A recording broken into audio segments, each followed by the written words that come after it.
वहां पर एक आदमी पहाड़ पर पत्थर तोड़ने का काम करता था। उसको अपनी जिंदगी से कोई गिला शिकवा नहीं था। पूरा दिन वो काम करता, मेहनत करता, दिन के एंड में जो थोड़ा बहुत पैसा मिलता वो जा करके अपने परिवार के साथ में थोड़ा सा टाइम स्पेंड करता और चैन से सो जाता। तो एक दिन रोज की तरह वो अपना काम खत्म करके अपने घर की तरफ जा रहा था, तो रास्ते में चलते चलते उसके मन में ख्याल आया कि ये भी कोई जिंदगी है कि सुबह से शाम तक मैं पत्थर तोड़ने का काम करता हूं और एंड में मेरे को थोड़े से पैसे मिलते हैं, जिसमें मुश्किल से मेरा और मेरे परिवार का गुजारा हो पाता है। काश कुछ ऐसा हो जाए कि कहीं से मुझे कोई ऐसी शक्ति मिल जाए कि जो भी मैं चाहता हूं वो सच हो जाए। वो अपने घर पर गया, उसने खाना खाया, लेकिन उसका ध्यान खाने की तरफ नहीं था। उसके दिमाग में यही ख्याल चल रहा था। उसके बाद में वो यही सोचते सोचते सो गया। फिर नींद आने के कुछ देर बाद उसको एक सपना आया।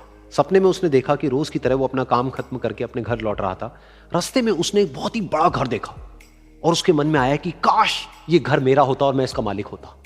और उसके ये सोचते ही वो उस घर का मालिक बन गया।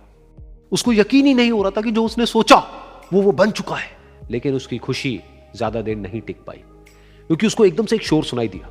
उसने अपने घर के बाहर देखा कि एक बहुत बड़ी रैली निकल रही है, जिसमें बीचों बीच एक पॉलिटिशियन है जो ऐसे ऐसे हाथ हिला रहा है। और वहां पर जितने भी लोग खड़े थे सब उसके नाम के नारे लगा रहे थे, उसके आगे हाथ जोड़ करके खड़े थे, सब उसको देखने के लिए तड़प रहे थे। तब उसको यह एहसास हुआ कि मैं कितना छोटा हूं उसके आगे। और फिर उसके अंदर से एक ख्याल उठा कि काश मैं ये पॉलिटिशियन होता और मेरे पास भी इतनी ही पावर होती जितनी कि इसके पास में है। बस उसका इतना सा सोचने की देर थी, वो पॉलिटिशियन बन गया। उसकी खुशी का ठिकाना नहीं था, क्योंकि उसके आसपास में हजारों लोगों की भीड़ थी और सब उसको देखने के लिए तरस रहे थे, तड़प रहे थे।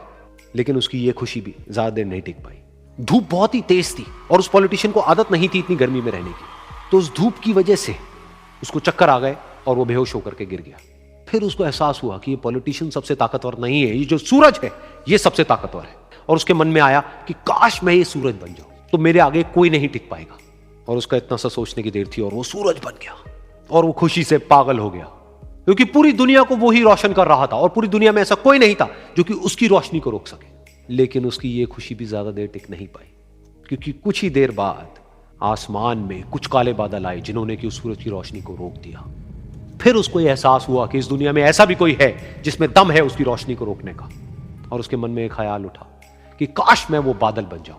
और वो बादल बन गया और आसमान में उड़ने लगा। उसको ऐसा लगा कि मैं आसमान में उड़ रहा हूं और अब मैं जहां चाहे वहां जा सकता हूं। लेकिन कुछ देर बाद वहां पर एक बहुत तेज हवा का झोंका आया जो कि उन बादलों को उड़ा करके ले गया। अब फिर उसे ये समझ आया कि ये जो बादल हैं वो सूरज की रोशनी को तो रोक सकते हैं, लेकिन हवा को नहीं रोक सकते। ये हवा उनको बहा करके ले जाती है। फिर उसके मन में आया कि काश मैं ये हवा बन जाऊं। और वो हवा बन गया। हवा बनने के बाद में उसको अपने अंदर एक अलग ही ऊर्जा का अनुभव हुआ।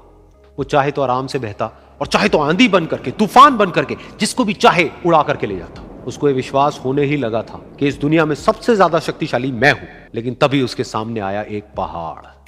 उसने अपनी पूरी ताकत लगा दी, लेकिन उस पहाड़ को वो इतना सा भी नहीं हिला पाया। तब उसको यह एहसास हुआ कि इस दुनिया में कोई है जो हवा से भी ज्यादा शक्तिशाली है, जिसमें दम है उस हवा को रोकने का। फिर उसके मन में आया कि काश मैं ये पहाड़ होता। और वो पहाड़ बन गया। लेकिन हर बार की तरह इस बार भी उसकी खुशी ज्यादा देर तक नहीं टिक पाई। उसको एक जानी पहचानी सी आवाज सुनाई दी और साथ ही साथ उसको दर्द होने लगा, जैसे कि कोई है जो उसको तोड़ रहा है, उसको मार रहा है। तो दर्द से वो चीखने लगा और उसके मन में आया कि काश मैं वो बन जाऊं क्योंकि इस पहाड़ को तोड़ने का दम रखता है। लेकिन इस बार उसकी ये ख्वाहिश पूरी नहीं हुई। वो रोने लगा, चीखने लगा, चिल्लाने लगा। उसने अपनी पूरी जान लगा दी, लेकिन इस बार वो नहीं बन पाया।